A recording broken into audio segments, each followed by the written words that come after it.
गोदा चतुश्लोकी नित्यभूषा निगमशिरसां निस्समोत्तुङ्गवार्ता कान्तो यस्याः कचविलूलितैः कामुकोमाल्यरत्नैः सूक्त्या यस्याः श्रुतिसुभगया सुप्रभाता धरित्री सैषा देवी सकलजननी सिञ्चितान्मामपाङ्गैः माता चेत्तुलसी पिता यदि तव श्रीविष्णुचित्तो महान् भ्राता चेद्यति शेखरः प्रियतमः श्रीरङ्गधामा यदि ज्ञातारस्तनयास्त्वदुक्तिसरसा स्तन्येन संवर्धिताः गोदा देवी कथं त्वमन्या सुलभा साधारणा श्रीरसी कल्पदौ हरिणा स्वयं जनहितं दृष्टेन सर्वात्मनां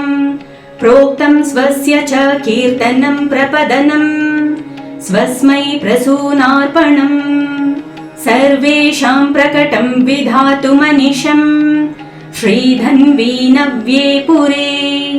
जातां वैदिक विष्णुचित्ततनयां गोदामुदारां स्तुमः आकुतस्य परिष्क्रियामनुपमाम् आसेचनं चक्षुषोः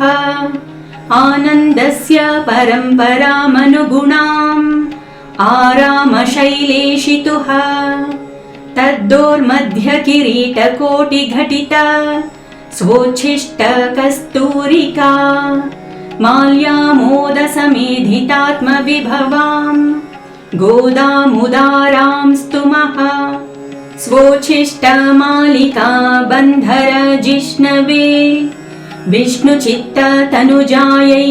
गोदायै नित्यमङ्गलम् मादृशा किञ्चन त्राणबद्धा